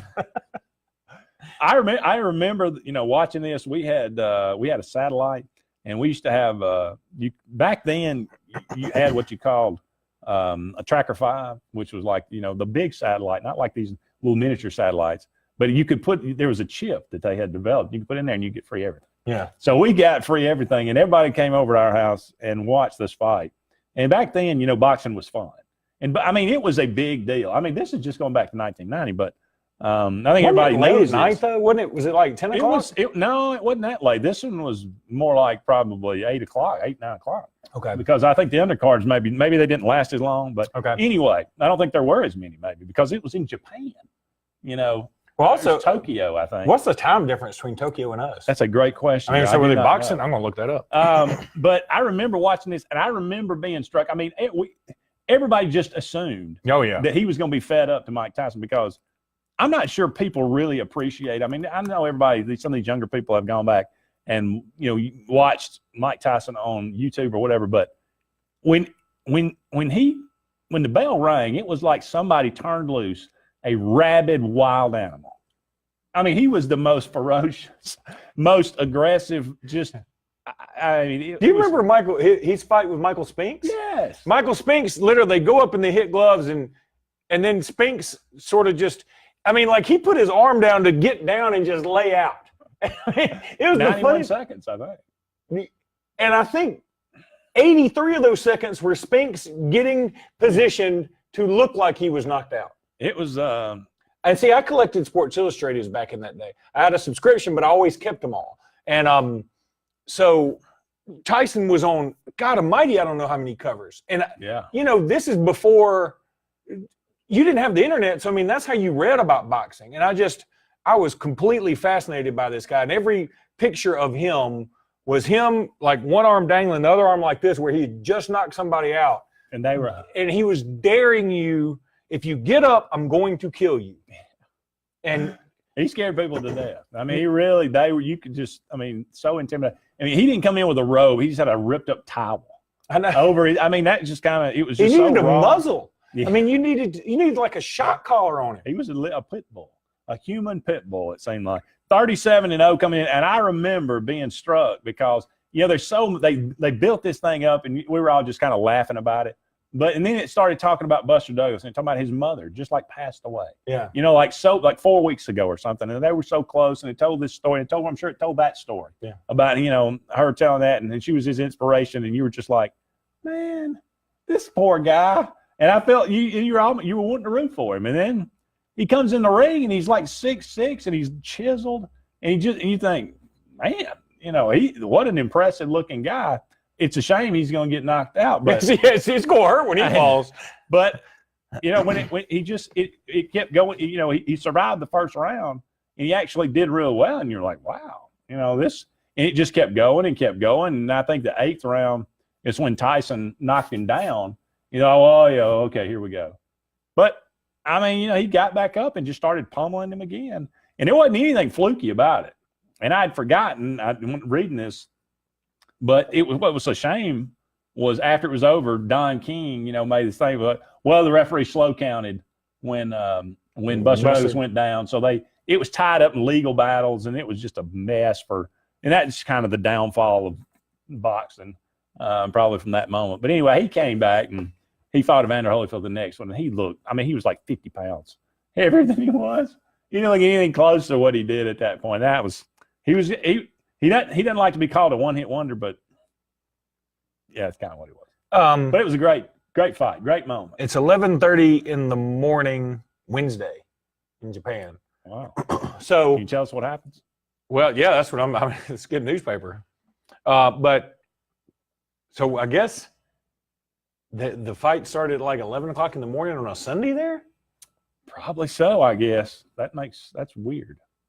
I kind of like one of those early morning NFL games. But that's the reason it was in Tokyo, because they couldn't get – and I think only one betting house was open taking bets on this fight in Vegas, because they would quit. They had all this production and all this money they poured into these fights that would last them for a minute, and so they wouldn't do it. So they had to go to Tokyo. They only would put it on. But anyway, a couple of things. Justin Clayton says, speaking of my SI, did you have any of the cool promotional items from SI for signing up for a year of football phone?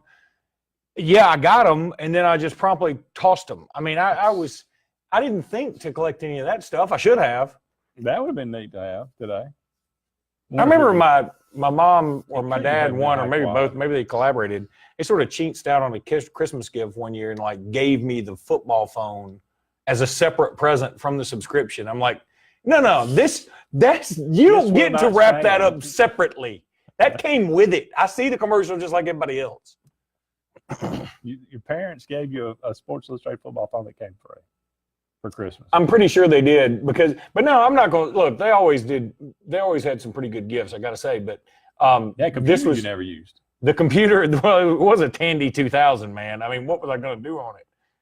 That's what I want to know. What did computers do back then? Nothing. I mean, I didn't have one. I was one of the. I'm sure you could do a lot. What was that show on AMC? About something fire. Doogie Howser was writing a novel or something on it. I'm sure I could tap into the Pentagon. Weird Science. Could you make a woman? But no. God, if you made a woman, she'd be all blocky and blinking. She could play Pong. She could just a real Pong player. Yeah. You into sports? I'm into Pong. I played a lot of games on it. Okay. But they were terrible games. They weren't even near as good as my Atari. Need a floppy disk. Oh, yeah. Oh, yeah. Okay. Actually, this had it was like a cartridge. It was like a big, wasn't nothing floppy about it. I mean, it was Okay. like, you had to give it a good shove in there. This was like a hard disk. Oh, God, yeah. Okay. But that's it. But it was not like, it wasn't plugged into anything. It was like, wasn't plugged into the phone line, or it was just plugged into the it was phone just plugged line. into the electric. Who would have ever thought of that? I mean, so there's no outside source. It's just that. It was that just doing its thing, and I typed in the first thing my dad told me to type in. Said, ask it who's going to win the Super Bowl. I typed in who's going to win the Super Bowl, and it just blinked at me as if it was mocking me. It said, "What is a Super Bowl?" I mean, to cut it on, you literally you cut it on, and then you could take a little nap. I mean, it was just you heard the fan struggling in the back. It's like cranking up an old jalopy. It was like a blinking screen too, wasn't Oh, yeah, everything blinked. it? The Tandy 2000 for all you kids that are looking for a Christmas present. The kids these days don't know. Like this thing is a whole. This phone right here has 100 times the power that my computer had. Yeah, that And it's 10,000 times more useful. in 1980 when Probably you got 83. that this phone would have been the size of your house. Up against yeah. the break. Don't go anywhere. We'll be back with more Sports Blitz Live right after these messages.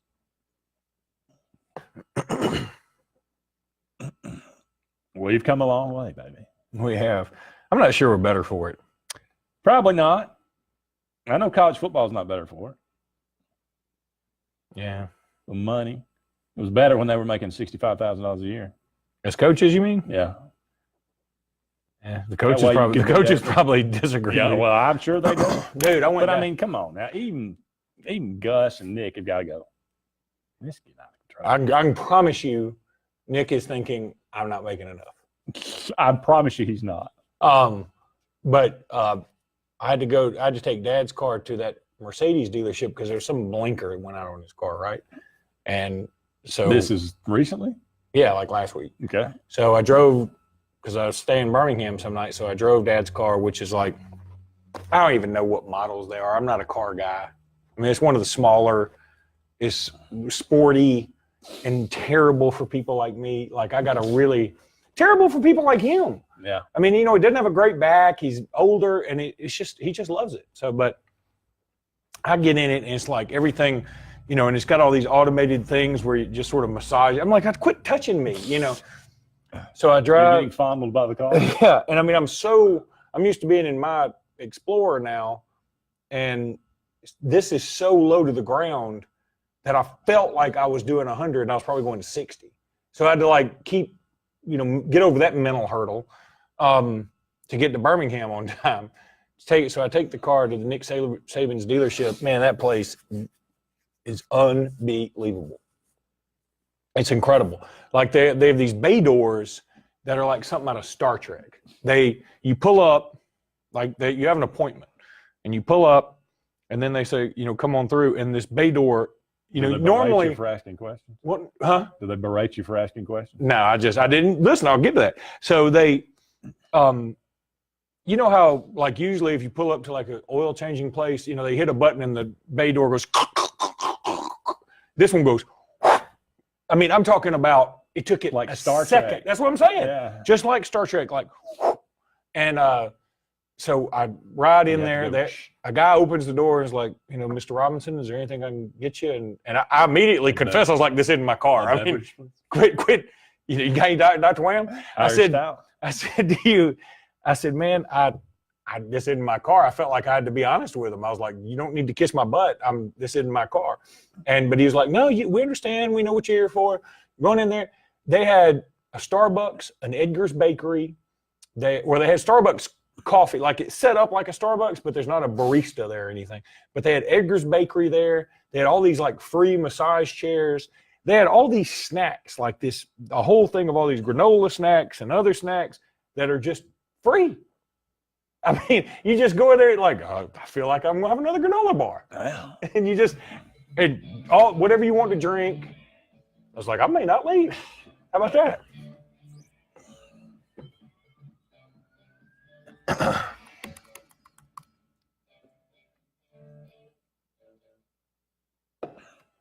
Welcome back, everyone, to Sports Blitz Live. Andy and Luke here with you. For about 2 more segments in tonight's show, give us a call, 256-234-6221. Still time to get your phone call in. Time again to talk about Santa's Big Box.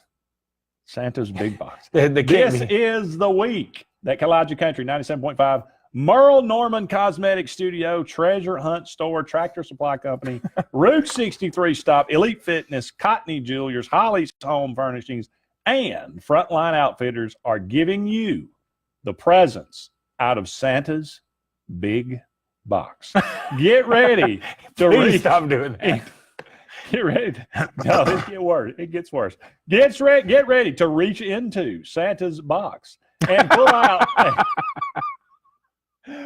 out big prizes like concert tickets to see Doug Stone, George Strait, Chris Stapleton, Chris Jansen, Luke Combs, Kelsey Ballerina, kayaks. I don't know who that is. $125 in American Express gift cards, men's watches, ladies' gifts, and more. There are only 8 opportunities to get in to win big. Stop by one of our 8 sponsor locations and get entered to win. Take a peek at what's inside Santa's Big Box. Get complete details and plus a bonus opportunity to get entered online at WKGA975.com. It's Santa's Big Box, full of gifts, compliments of Merle Norman Cosmetics, Treasure Hunt Store, Tractor Supply Company, Route 63 Stop, Elite Fitness, Cottony Jewelers, Holly's Home Furnishing, Frontline Outfitters, and your local and live hometown station, Kalijah Country 97.5. Santa's Big Box. It feels like if you were in a posture to reach into Santa's Big Box and you pulled out 2 Doug Stone tickets, you might be disappointed. If you were so inclined, I would be thrilled. Thrilled, I say. We might be better off in a pine box. I apologize, Justin. I don't mean to ruin Christmas for everybody. All right, I was gone most of the day, so I did not have time. Did you say Elite Fitness? I think I might have. I try to change things up a little bit. Elite, that's you mean elite, I think. I know, but I mean, Clint Eastwood. Golly, man, it's one of my favorite movies that he did. The one with the chimpanzee? No. The orangutan? The one where he's a drill sergeant. Heartbreak Ridge. The guy, one of the guys he's talking to says, "We are putting together an elite fighting force." Anyway, you want to see the mule? That's a long way around. You want to see the mule? Any movie by Clint Eastwood is probably good. He looks 1,000, and he still looks like he could 90. He could Buster Douglas me, doesn't he? He does. Well, he just looks like he just pulls something out and shoots you now. Yeah, I mean, but Clint's Gran Torino. He did. He did.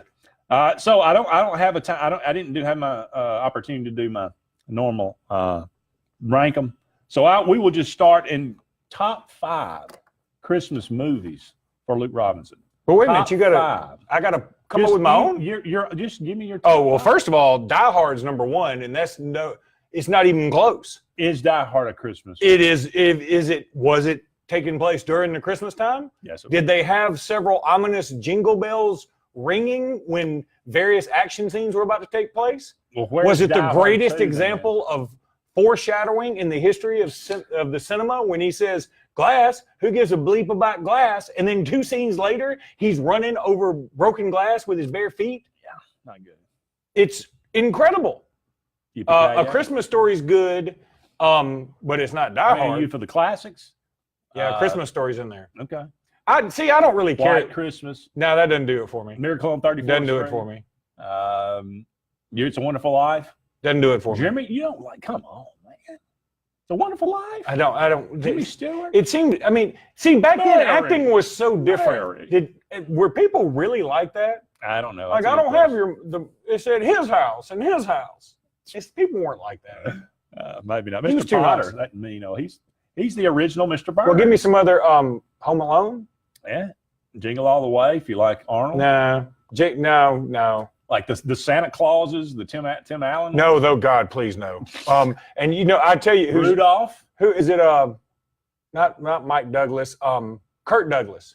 Is it Charlie Kurt Brown Douglas Christmas? who's about to be a Santa Claus in one of these movies, you can tell he's hit rock bottom. He's Kurt, not Douglas. yeah.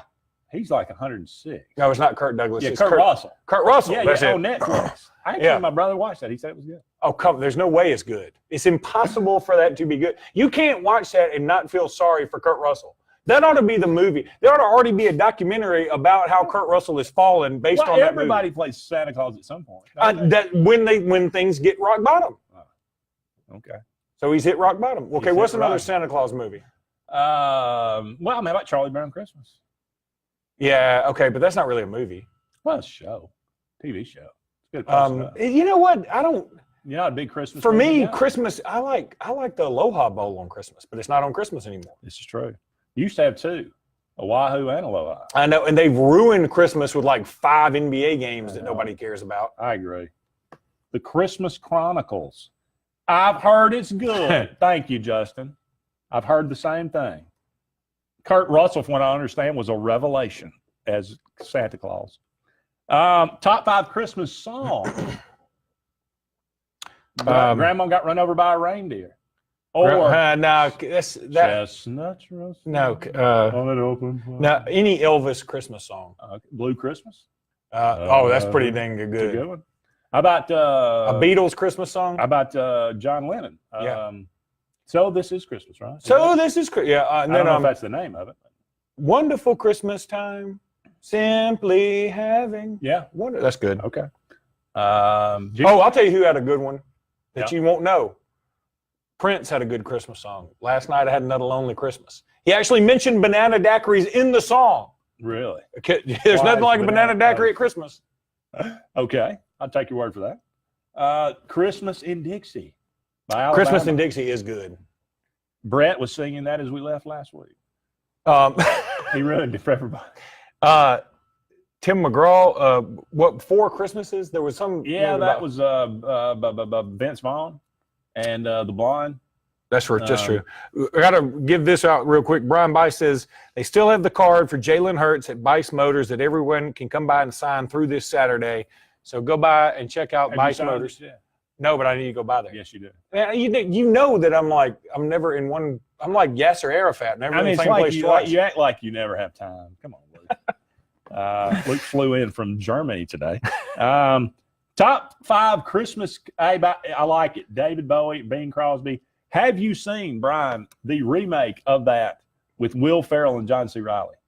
Doing David Bowie and Bing Crosby. Hilarious. Is it? They do it, I mean, like straight. And it except to the end. Then it gets kind of weird. But, man, it's funny. It is great. Check that out. And then they say Jeremy Kelly misses the blue-gray game on Christmas Day. I'm right there with him. I'm too. That was a Pro blue-gray game all on about Christmas it. Day.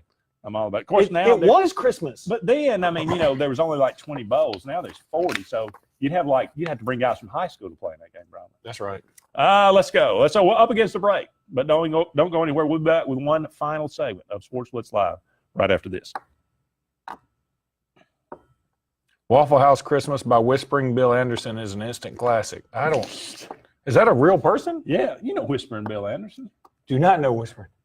You remember Po Folks, the restaurant? Yeah. That's him. He sang his song called Po Folks, and he opened that restaurant. Oh, really? Mm. Oh, there is no more Po Folks. No, Po Folk out of business. Those Po Folks. I mean, just the thought, though. I mean, Bing Crosby had to be like 80. And, you have David Bowie come in, and they're like, it's one of those Christmas specials, and he's like, hey, Bing, And they're having this conversation, and he's like, how about we sing a song? It's funny. Do you see they're going to be in what? Sherlock Holmes and Sherlock and Watson, or Holmes and Watson? Holmes and Watson. And it was funny, like fun. one of the commercials was John, they introduced themselves to 2 females, and one of them says, I'm Dr. Aaron, Smith or whatever. It was a female doctor. That's hilarious. And Will Ferrell says, luckily we have a real doctor here with us. And he goes, could I interest you in some heroin? Because that was just what everybody was doing. Pretty funny. That's right. That's what he was on. Okay, question, Luke. How many times will Gus visit Waffle House for home wins next season?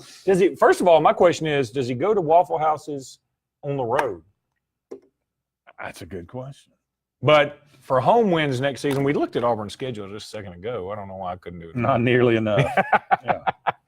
Yeah. Blue Christmas by Porky the Pig. That I like how he says, Google Blue Christmas by Porky the Pig, intimating he's done it several times. like you don't stumble upon that. No, that's true. Oh, I meant to look up Amazon and I hit Blue Christmas by Porky Pig.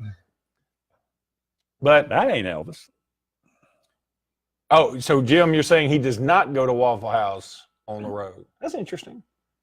But okay, so at home he's got Alabama, Georgia, couple of 3 cupcakes, and then who the other? We got a neutral site, so we end up with what, 6 home games? You should have 7 home games, right? 7 home games With a unit? Yeah, you got 3 Patsies, and you got Alabama, Georgia, and both Mississippis, I think. Okay. Just 4. Yeah, okay, that's right. Welcome back, everyone, to the final segment of Sports Blitz Live with Andy and Luke on this Tuesday evening. Top 5 best Christmas traditions for Luke Robinson and family. Oh man, are you the kind that decorate the? Do you go out and cut a tree? Number 1. Well, here's what I think. Like I literally am. I mean, it's a running joke around here, but like you know what I do now. I've got a 2-year-old in Birmingham with my wife, and so we're gonna have Christmas Day on the Christmas Eve day for her. She doesn't know the difference right now. No. Because Christmas Eve night at 10:30, I fly to Ohio, and I'll spend the night in Ohio, and then get up in the morning at other kid's house. Huh? You're like Rush. I know, God, because my wife thinks I'm going on a business trip. No, and I'm going to go and spend a little bit of Christmas with them, and then fly them back to Alabama, and then I'll drive from Atlanta back to LA City, where my wife and 2-year-old will meet us, and we'll do a little Christmas there, and then we all go over to my grandparents' house, which, you know, both sets of grandparents have long since been passed, but we still have that. We still have both grandparents' house, but one of them is pretty vacant. But all of that side of the family just comes there and congregates because they were the nucleus of the family. You know, everybody used to come there when they were alive, and I mean, huge crowds. And so we still kind of do that, but everybody's gotten so much older now. It's just different, you know. But so I don't have these same traditions. And now my wife's family, you know, she's got half brothers and steps and whatever, and like everything's sort of disjointed. I mean, I know a lot of people out there can empathize because that's how a lot of families are now. Yep. And so it's just, we try to do our best for like, okay, I got 4 kids. Let's just try and give them as good a Christmas as we can and see who we can, you know, go from there. Okay.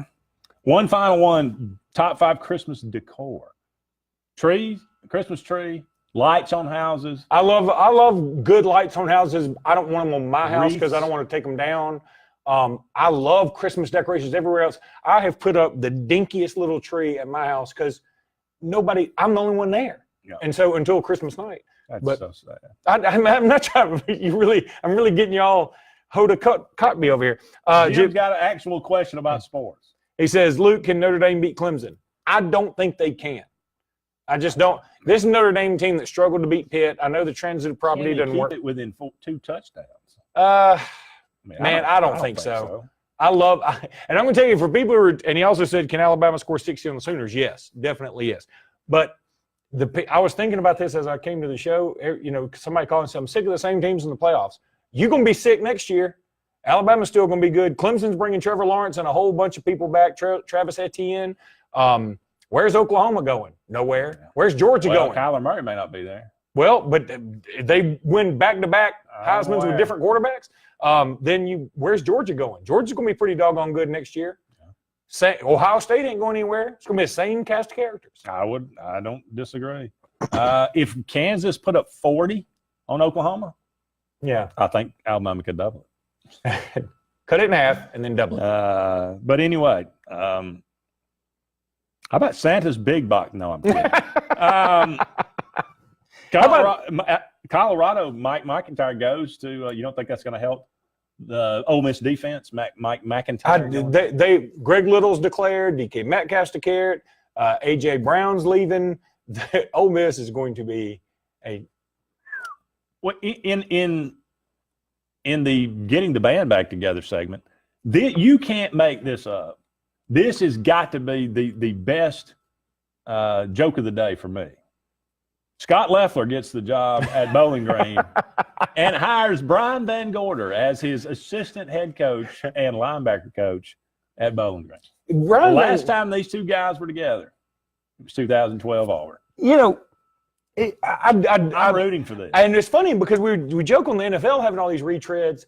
How does Brian Van Gorder should have plenty of money to just retire and say, if he just faded off into the sidelines, we would, in 5 years, everybody go, if he was like an analyst, would go, okay, I kind of remember him.